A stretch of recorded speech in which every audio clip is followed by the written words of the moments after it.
ધોળકા શહેરમાં petrol diesel બંધ થઈ જવાની અફવાઓના કારણે વાહન ચાલકો તેમજ ખેડૂતોની શહેરના તમામ પંપો પર મોટી ભીડ જોવા મળી હતી।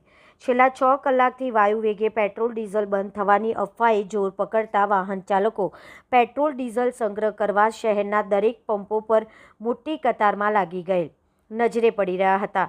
અછતની અફવાથી ધોળકામાં અફરાતફરી જેવો માહોલ જોવા મળેલ છે। નાનામાં નાના વાહન ચાલકો ફૂલ ટાંકી ભરાવા મજબૂર બન્યા છે। ખેડૂતો પણ પેટ્રોલ ડીઝલની ખરીદી માટે મોટા કેરબા તથા પોતાના વાહનો લઈ મોટી લાઇનમાં ઊભા જોવા મળ્યા હતા। ઈરાન અને ઇઝરાયલ યુએસએ વચ્ચે યુદ્ધ ચાલી રહ્યું હોવાથી આગામી સમયમાં પેટ્રોલ ડીઝલની અછત ઊભી થવાની અફવાઓથી ધોળકા તાલુકાના પેટ્રોલ પંપ પર તથા હાઈવે પર મોટો ટ્રાફિક જોવા મળ્યો હતો। અમારી ચેનલના રિપોર્ટરને પેટ્રોલ પંપ માલિકો તરફથી રૂબરૂ પૂછતા તેઓએ તરફથી જણાવવામાં આવેલ છે કે સરકાર તરફથી અમને કોઈ એવી સૂચના કે માહિતી નથી કે દેશમાં કે કોઈપણ રાજ્યમાં હજી સુધી પેટ્રોલ કે ડીઝલની કોઈ અછત પડી નથી અને અમારી પાસે પણ પુરવઠો પૂરતો છે એમ દરેક ગ્રાહકોને પેટ્રોલ ડીઝલ આપી રહ્યા છે, પરંતુ વાહન ચાલકો પડાપડી કરી વાતાવરણ ડહોળાય તેવી પરિસ્થિતિ ઊભી કરી રહ્યા છે।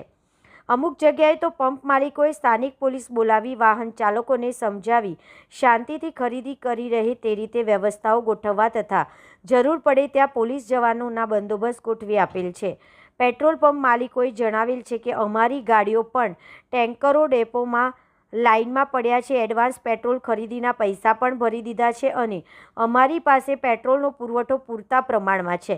દરેક વાહન ચાલકો તેમજ જનતાને અપીલ છે કે કોઈપણ જાતની અફવાઓ ફેલાવી શહેરમાં ભયની સ્થિતિ ઊભી થાય તેવું વાતાવરણ ઊભું ન કરે। શહેરમાં જેટલું પેટ્રોલ ડીઝલ જોઈએ તે પુરવઠો હયાત છે અને દરેક વાહન માલિકોને જરૂરી હોય તેટલું પેટ્રોલ ડીઝલ મળશે તથા સરકાર તરફથી જે ગાઈડલાઈન મળશે તેનું ચુસ્ત પાલન કરવામાં આવશે। ઈરાન અને ઇઝરાયલ યુએસએ વચ્ચે યુદ્ધ ચાલી રહેલ હોવાથી ભારતને આયાતમાં સામાન્ય અસર જોવા મળેલ છે, પરંતુ તે તરત જ રાબેતા મુજબ થઈ જશે અને ભારતની ઓઇલ કંપનીઓ પણ સક્ષમ છે, જેથી દેશના દરેક લોકો ખોટી અફવાઓથી દૂર રહી શાંતિ જાળવી રાખવા અપીલ છે।